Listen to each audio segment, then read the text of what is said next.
Very, very interesting. So then do people like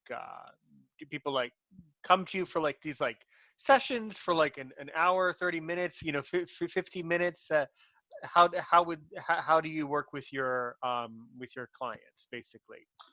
I typically do a minimum of 3 months, whether it's once a week or every 2 weeks, because it's just like going to the gym. Everything is just like that. And these sessions that I talked about, they took effect after one session, but it's typical that you have more than one memory that's traumatic like that. More, it's like going to the gym. If you go to the gym once, you're gonna have this very small amount of results. It won't even be noticeable.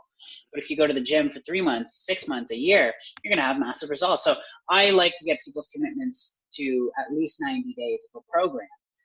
But yeah, if someone wants one session with me, I will do it. But I'm more into long-term, higher goals. Most people, they want a fulfilling life. It's not just about reprogramming the memory. It's about reprogramming the memory, more self-love, more self-confidence, more success, more income, more happiness. So I like to work on multiple things, not just one memory. Excellent. That is really really interesting. Yeah. Yeah, it's an interesting world we live in. And what other types of coaching projects are you working on? Well, I've got an online course that I just released. It's called Mental Fitness. Again, going back to the comparison of physical fitness. If you want to win at being fit, you want to run a marathon, you want to be a top athlete or track and field or any sport, you train. You train your physical fitness. Well, a lot of us out there are wanting to be successful in happiness, finding soulmates, relationship building, all these other things. Well, that comes from mental fitness. And we actually have the power to become more mentally fit when we read books, when we go to events, when we actually train our brain. What I do is I'll train your brain. Instead of, helping you build muscle, I train your brain. So a lot of the stuff that I talk about, I break down, I give strategy on how to practice it, how to actually use these things. I go back to, where my first call with my first mentor was, where he, said a few things that completely shifted the way I think on one call. And I help give those same tools and the same recipes to people through my coaching and through my online plans. This is the thing that I've learned about humanity. We operate perfectly. We really do operate perfectly. And here's the example. Aaron, are you a baker? Not necessarily, but I enjoy I enjoy eating baked goods from time to time. Okay. So the first Yeah, time you ever baked, did sure. you follow a recipe or did you just make it up as you go along?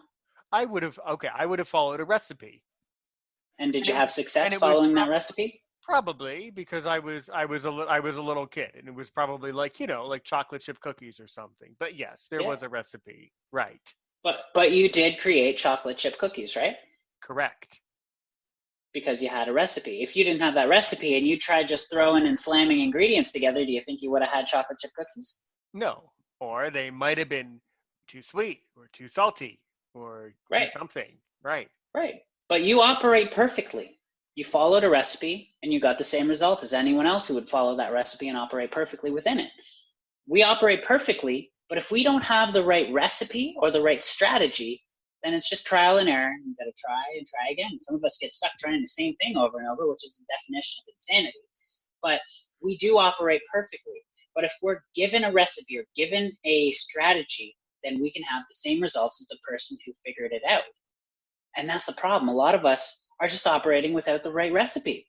We're trying to Hmm. figure Hmm. this thing out and try to figure out how to think properly, how to operate properly, how to build a business properly, how to teach properly. And because we don't have the right recipe or the strategy, and this is, the reason for schools in the first place, but they don't have schools for everything. They don't have courses for everything. And sometimes if they do, it's out of our budget. Well, the problem is if we had that, then we'd be able to do the same thing. We'd be able to do what the greats were able to do. We just don't have it. We just don't have that recipe. But the thing about us is we do operate perfectly. If we're told this is how you do it, and if you follow this instruction manual or this strategy or this recipe to a T, you go step one, you do that. You go to step two, you do that. You go to step three and you do that. You're going to get the same result I did. And I don't care if you're a baker, you'll bake that cookie. I don't care if you're a rocket scientist, but if I give you an instruction manual on how to build a rocket, guess what you're going to do? You're going to build a rocket. So, what do you think the recipe should be for solving a lot of the challenges that our country is facing today? Or if you were to be, I don't know, standing in Washington D.C. and say only one thing to a politician, any politician in our country or in Canada, what would you say as far as the recipe for building a successful country? I would say you were born with two ears and one mouth. Close one and use the other two. Right. Listen. That's the recipe there. Listen. I mean, there are so many people out there who instinctively know what their country needs for them to be happy, for them to be fulfilled, for there to be less homeless, for there to be more Mm. jobs. And that was see, that is I don't know why we haven't solved that problem. You probably know why. I don't know why we haven't solved the problem here in the states of homelessness and senseless drug abuse. I don't really understand why. I I mean, of course I understand at some level, but I mean it in a philosophical sense. I think if any country should have overcame the issue of homelessness and drug abuse, it should be the United States. What do you? Yeah, well, I mean, I don't get too involved in politics because I'd rather work on myself. Because again, Right. Sure. all Sure. I Sure. all I know is I can't change the world from that perspective. I can Right. change my world in hopes that others see that change is possible. That because I shut up my mouth and I opened my ears, I was able to learn things that gave me this fulfilling and happy life. And I want to be the example for that. So I try not to get too involved in, what should they be doing? What should this person be doing? How can they change? I only ask myself those questions. How can I be different? How can That's I be very better? How wise. can I change? That's really wise, and that's a really good idea. That's great. Yes. I do. Thank you. It's when you mentioned, I guess when you mentioned the rocket, I thought about how much money NASA has spent on research and sending probes to Mars, and I've thought they could have spent those billions of dollars on solving the homelessness problem. That could have helped a lot of people. You know, but who knows? I guess. Yeah. Yeah, I'm working on my reality right now, and if there's anything that I could do for the homeless, it would be so. One thing I've done is I did Right. this 24-hour challenge to bring awareness to homeless and to raise money. So that's something I have control over. I don't have control over the politicians, other than with my voting power and sharing some of my opinions. But that won't affect massive change. All I can affect massive change in is myself. And in myself, I decided I'm going to be more of a giver. So like I do things like this 24-hour homelessness challenge where I slept on the side of the road downtown with 15 other people holding signs, raising money. And someone would come up to us and say, you guys are like heroes. How was it hard sleeping outside and all this stuff? And they were like, you guys are amazing. And I looked across the street to someone who's actually homeless and I said, what about them? They do this 24/7. I just did it one night and I'm a hero. Shift your perspective. I did it for one night. Why aren't you treating that person across the road like a hero? Who knows what they went through and how they got there?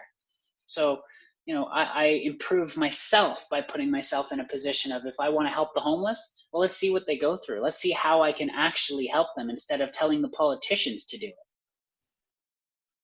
Right. Oh, definitely. Yeah, that's a Right. really that's a really in, that's a really effective way of educating people about what the real challenge is. Sure. Right. Right. That's yeah. There was some. Um. Oh, was it like real story? One of the YouTubes. I'm of course addicted to YouTube. Um. I'm totally into that type of thing. I watch horror things on YouTube, like scary things like supernatural movies, Okay. supernatural videos, Like supernatural paranormal stuff. well I okay, you're from Canada, right? That's right. Yeah. Okay, can you please tell me that you know who Chills is? Does that name ring a bell to you? Chills. It sounds familiar. Yeah, he's a YouTuber in Canada. I mentioned him on my previous episode, and the person with someone who's living in Canada, and they'd never heard of him. Anyway, he does a lot of videos about where he analyzes uh, like different. It's hard to explain, like different weird videos or different strange things. But anyway, then there was so that's kind of my content on YouTube that I guess consume or watch or have an interest in because it um, always is always enjoyable. It's always really, really intriguing. But then there was this one channel, Real Stories on YouTube. They produce a lot of interesting things, real stories. And I never watched the documentary, but there was some documentary where some it was like some homeless person he was like given a camera or something and then he like recorded his life for like months or a year. Do you know what I'm talking about by any chance? No, No. no. That is fine. Well, I never watched it, but it seemed like an interesting title. Yeah, apparently there was some homeless person in the States, I guess, and he had like a camera and he recorded like his interactions with society for like an entire year or something to that Wow. effect. Yeah, that would be really Powerful. I guess. I didn't watch it so, but it's really interesting. I think it's really interesting that America and sad and tragic that America has so many homeless people. I mean, I've been all over the world, to England, uh, France a lot, and Europe, and there are homeless people everywhere. But it seems like America has many of them, has a lot. Yeah. Yeah. It's crazy, and there's got to be a better way. There's definitely got to be a better way. Who who knows? Who knows? And what part of Canada did you grow up in, by the way? The capital, actually, Ottawa, Ontario. Oh, perfect. Interesting. Yeah, I've never been to Canada. Um, so, but of course I would go to the French-speaking provinces because I speak French, of course. But Oh, beautiful.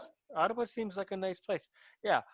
Um, Something that I have experienced in my life, and I hope and I think you will have kind of a different angle on it, a different perspective, and that a lot of my blind viewers and a lot of blind people in my community, that I network with and know, a lot of us blind people face a lot of discrimination.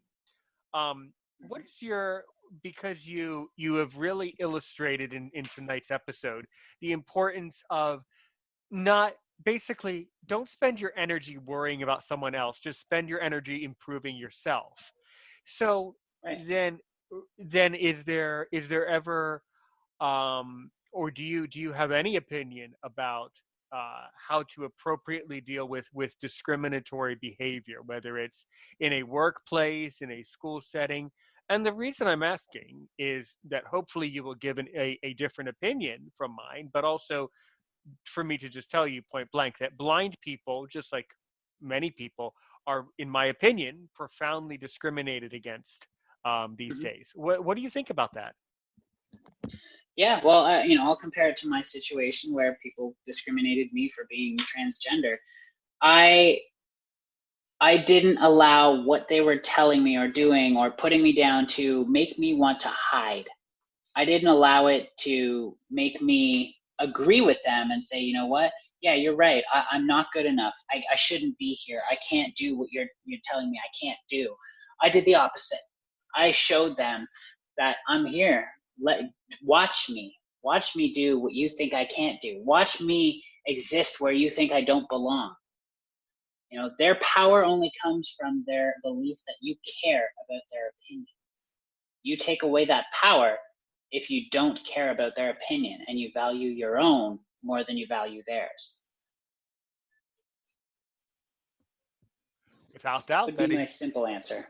that. I mean that no, and that is perfect advice. That's an excellent response. Um,